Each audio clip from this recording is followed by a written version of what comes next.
Hi, good morning. My name is Astrida Neimanis. I am an associate professor and a Canada Research Chair in Feminist Environmental Humanities here at UBCO as part of the Department of English and Cultural Studies in the Faculty of Creative and Critical Studies, and also as part of the program in Gender, Women's and Sexuality Studies in the Faculty of Arts and Social Sciences. Today we are here with Professor Greg Garrard to convene a Porch session. These are initiatives that our faculty is undertaking to explore and communicate our work in terms of public humanities in our faculty. Morning, Greg. Hello. I'm here this morning to discuss your latest book, the third version of, or the third edition rather, of Ecocriticism, and your work more generally. Yeah. Thank you for joining me, Astrida. Before we go any further, it's important to acknowledge that we're having this conversation this morning on unceded Syilx territories here in a place otherwise known as Kelowna. These lands were never ceded, they were never given away, they were never traded. This is something we often say at the beginning of events or public conversations like this one. And sometimes, you know, it's a tick box. People do the land acknowledgement and move on. But of course, it's also an opportunity to reflect on how this responsibility impacts and shapes our work and research as scholars. So perhaps we could start with talking a little bit about environmental humanities. It's an unfamiliar term to a lot of people. Sometimes I say it's new, although maybe it's not that new. I wonder if you could just enlighten us a little bit. How do you understand this field? Again, there's a sort of a personal and a professional dimension to it. The personal dimension is that I started out doing English and philosophy, and I loved philosophy. And it was through philosophy that I discovered environmental ethics. And then, because for various reasons I ended up kind of following the literary path, I thought, how nobody seems to be applying these ethical questions in the field of literature. And so that was really how I kind of found my own version of eco-criticism for myself, and then later on discovered that there were some Americans already doing it. And in the last, the last decade or so, whilst I'm still kind of grounded in eco-criticism, in literary eco-criticism, I do see myself as being part of that sort of larger multidisciplinary enterprise, because I'm fascinated by history, by environmental history. It seems to me fundamental to the kind of contribution that we can make. I'm still in love with philosophy and with thinking about values and thinking critically, and I'm still a literary scholar. But what I think that the environmental humanities can do, there's two main things. One is there are distinctive contributions that the humanities individually and together can contribute that are about meaning and value. Which are so often missing in thinking about environmental issues as sort of purely scientific. So that there's specific contributions, and then there's also, and this is becoming more and more important to me in my work, a sort of translational capacity for the humanities. Because we're interested in those questions of meaning and value and concepts, we're well placed to sort of mediate between and help to integrate multidisciplinary teams, so that, you know, we make contributions in our own right and in our own disciplines, but I also hope and believe that we can help to bring disciplines together around particular topics like, for example, wildfire. Well, maybe we can stay with that example for a moment, because you said that, you know, humanities are often missing from environmental questions, questions about climate change or other sorts of environmental problems that are really quite existential and huge at the moment.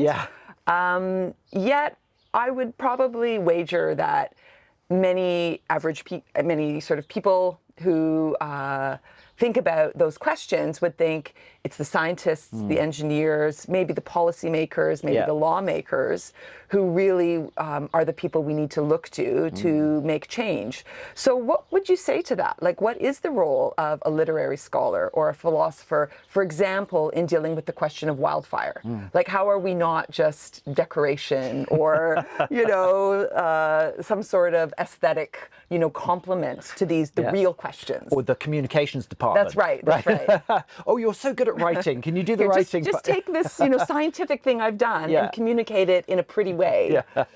Yeah, and I thought in my teens I was going to be a scientist. That was what and then I came across organic chemistry, and that was the end of that. But so there are plenty of topics that are perfectly, the scientists are welcome to have them to themselves, right? There's sort of what in science and technology studies are called scientification. There are technical questions which you need a scientist and a politician, and you need them to get down and come up with some sensible regulation to address this trans fats or whatever, something very specific. The sort of evidence for me that isn't working is when you have, as with climate change and actually with wildfire, a really solid scientific consensus going back, in the case of wildfire, to the 70s, about the need for fuel reduction, for prescribed burning, for an alteration in our sort of culture and practice of suppressing wildfires as soon as they pop up. And scientists have known this for half a century.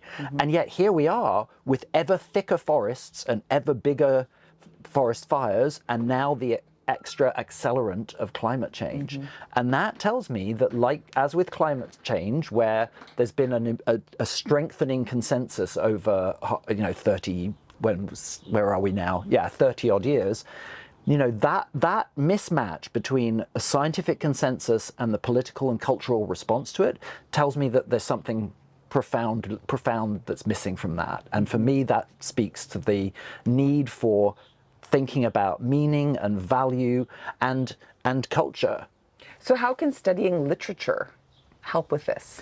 Well, I think that's still maybe it's a little still a bit good question. obtuse to and, some. Yeah, and I don't necessarily think it always can, right? I mean, I think literature, capital L literature, is something I love, something I teach, but I also don't think it's germane to every issue, every time. It just isn't.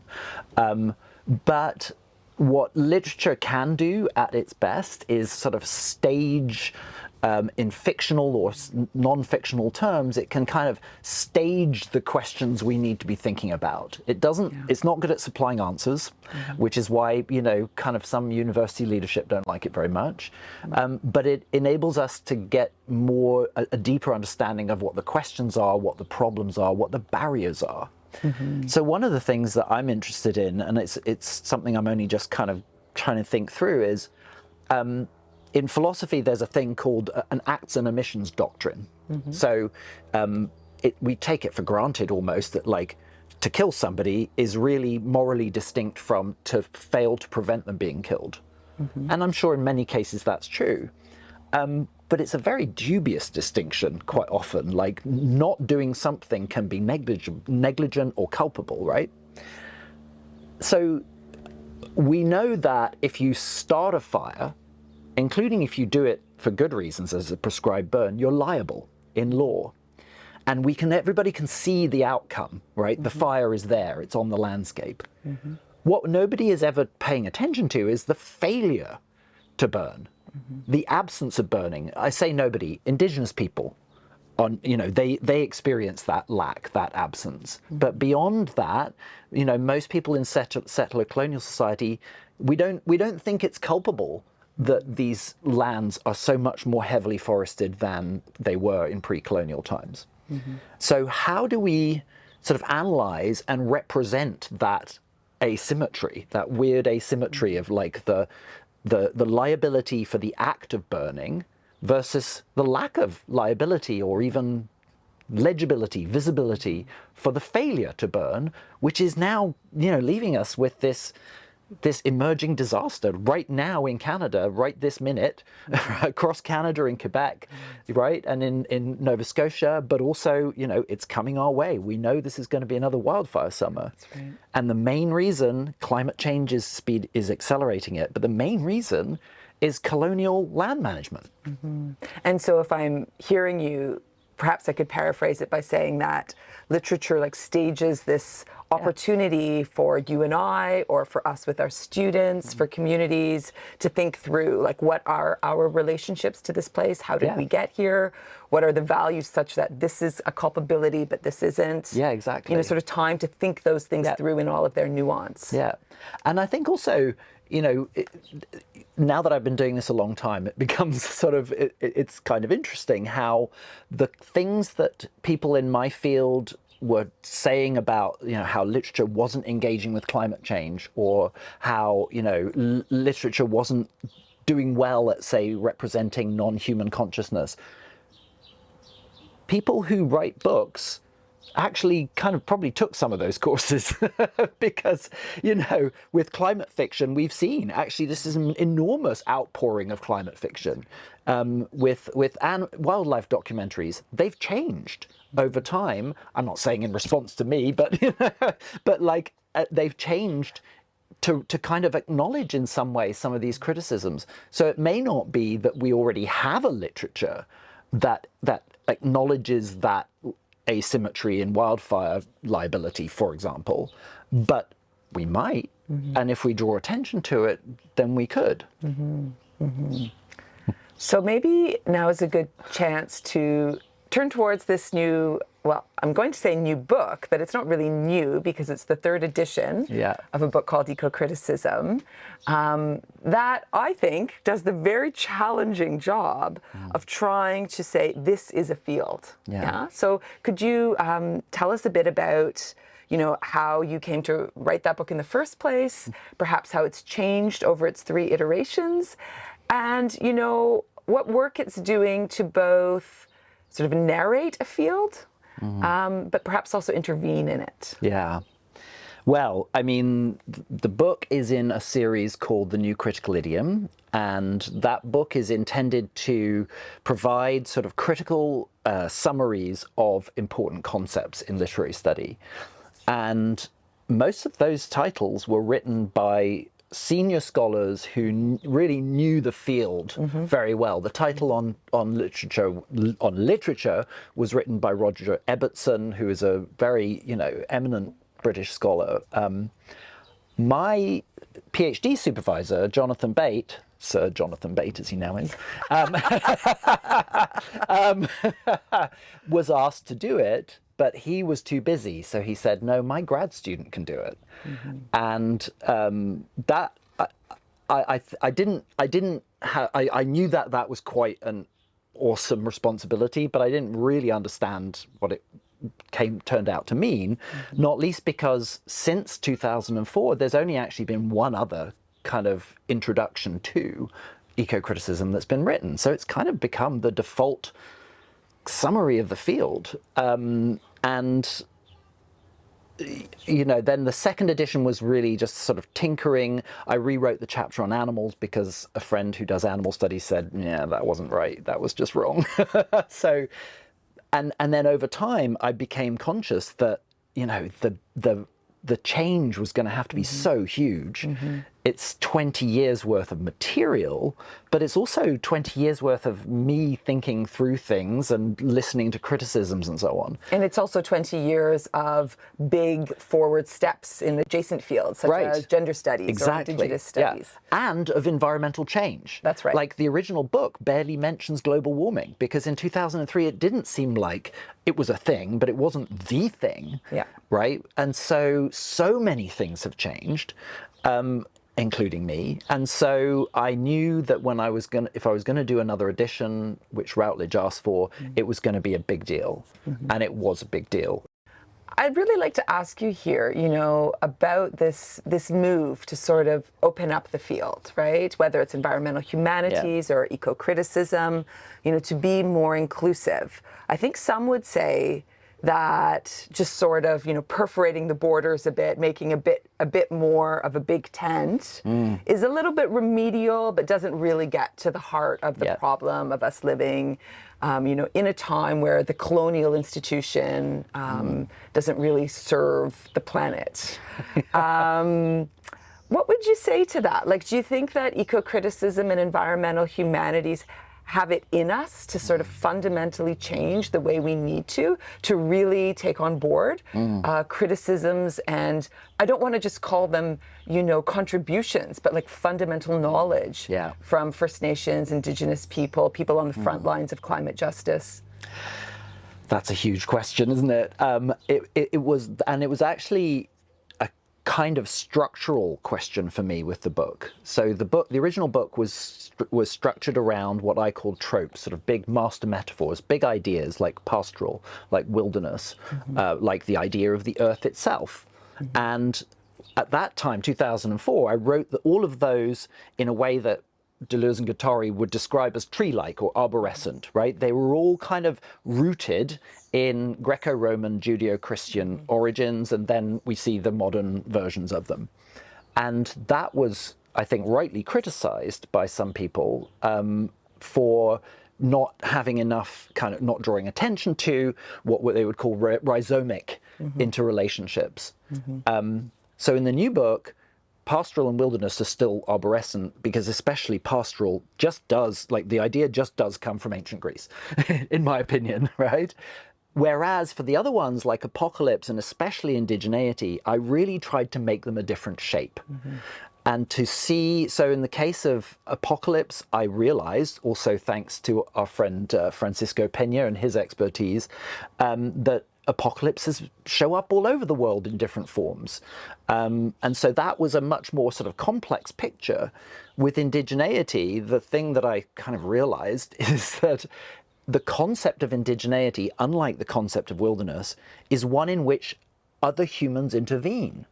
So, wilderness doesn't get to answer back to our ways of framing it. But indigenous people have been engaging with and contesting European colonists' representations of them from the very beginning, including by sending ambassadors to England to try to, represent their rights and so on. So I actually had to rethink the whole, at least in certain cases, the sort of structure of the argument to represent a much more dynamic, a much more sometimes antagonistic, way of thinking about all of these issues. So when we write books, sometimes we just put them out into the world and kind of forget that they exist. But your book exists in the world. Who do you hope will read this book, and what do you hope they will get out of it? Oh, yeah. I mean, I have come to feel a real sense of kind of responsibility. I already had that, but also a kind of hope, I guess, just that there are things in there that were huge realizations for me, and I hope that I succeed in communicating to students about, as I say, indigeneity, also about the historicity of our ideas of nature. I had never really understood, and it was Kate Rigby's book, Dancing with Disaster, that really brought this home to me, that the modern idea of nature is really quite recent. The idea of nature as something that isn't sort of subject to the whims of a deity or the misbehavior of humanity, but rather is something knowable through science and predictable to a degree, and which actually, as Kate says, in many ways that's been an enormously beneficial change, because it means that it makes sense to try to predict earthquakes, try to predict, try to manage fire risk in homes, try to, all the sort of the obvious benefits to humans, especially of science and technology. But then almost immediately after that, I say immediately, about 100 years later, I think it was a Belgian scientist said, actually, this idea of nature as something separate isn't true, because we're already changing the planet. And this was way before climate change was well known. So the fascinating thing to me is that this idea of nature emerged and then almost immediately wasn't true, right? Almost immediately, the idea of nature as something separate from us and knowable by us and alterable, controllable by us was called into question. And so where I see us as being is not in a place where we can go back to some other version of you know, nature and culture, but one in which we can kind of thoughtfully inhabit this sort of mishmash of nature and culture by understanding where it came from and how we got here, and what our responsibilities are in that context. So speaking of responsibilities, well, first of all, let me say congratulations on publishing this book. I know that it's well, I can imagine it's a very difficult and daunting task to produce something that seeks to speak for a whole field across, you know, many parts of the world, you know, and is indeed global in scope. But you're also here, you know, in this beautiful place on these gorgeous silk territories. And so I'm wondering, how do you translate these bigger ideas about our relationship and responsibility to nature to this place? So what are some of the projects or work that you're doing here that tries to bring those big ideas to this place and these lands? Yeah, well, it's just, I'm really only now, like practically today, kind of digging my, just kind of getting my teeth into this project that has been developing with SHOEC funding over the last few years. I've been sort of assembling a team of graduate students, and I now have those graduate students and they're kind of underway. And I also have some leave that I'm starting, so I get to spend more time on it. I call it Colonifornia. Can you explain to us what that means? Well, it's a rap video for a start. You can look it up. Enjoy. I mean, I take it sort of sardonically because it represents the idea of a sort of idyll of leisure and four-season playground, and it alludes obviously to the state of California, which is itself mythologized. Yes. But I mean, the difference in scale is just comical, right? the Okanagan as the Napa of the North, you know, as in terms of wine production versus the actual Napa, the actual California. So I find that quite amusing, but I'm really fascinated by it. The way in which in Canada, and I come at this as a Canadian, but also as a sort of outsider, it's really, you know, it's idealized, it's fetishized. And it's fetishized even here in Kelowna, right? It's like, so one of my students is working on the magazine Beautiful British Columbia, which was a really important magazine from the 50s through to the early 80s. And there are front covers of Beautiful British Columbia on transformer boxes all around Kelowna. And it's almost like the city is continually saying to itself, isn't it beautiful here? Isn't it beautiful, right? It's like we're continually saying that back to ourselves. And I think, yeah, sometimes, you know, sometimes it really is. And sometimes it's quite, as somebody that spent a lot of time in a forested, temperate, rolling hills kind of landscape of southern England, it can be very estranging for a migrant. You know, it's sometimes brown and black and grey and white, you know. And so part of it is, actually, one strand of the project is sort of understanding the history and impact of the landscape aesthetic itself.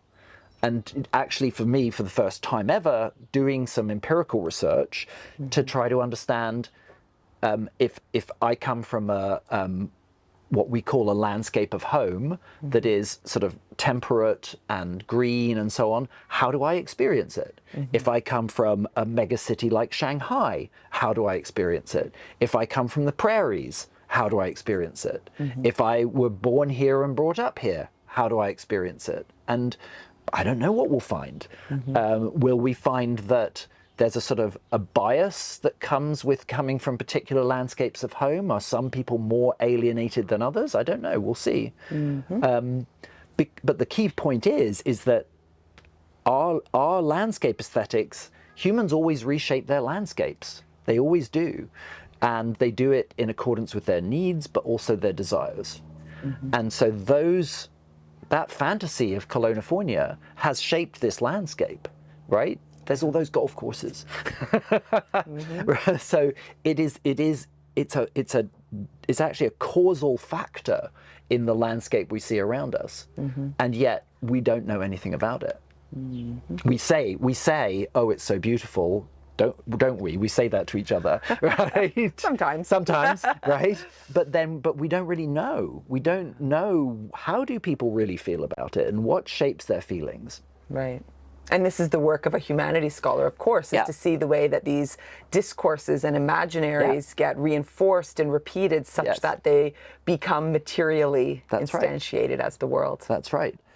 And I think it also has to do with moving from the UK to Canada, because I lived in a city in the Bath which decided what it was in the 18th century and hasn't changed since. And it's beautiful, and it's a World Heritage City, and this is a country of 70 million people on a tiny little island.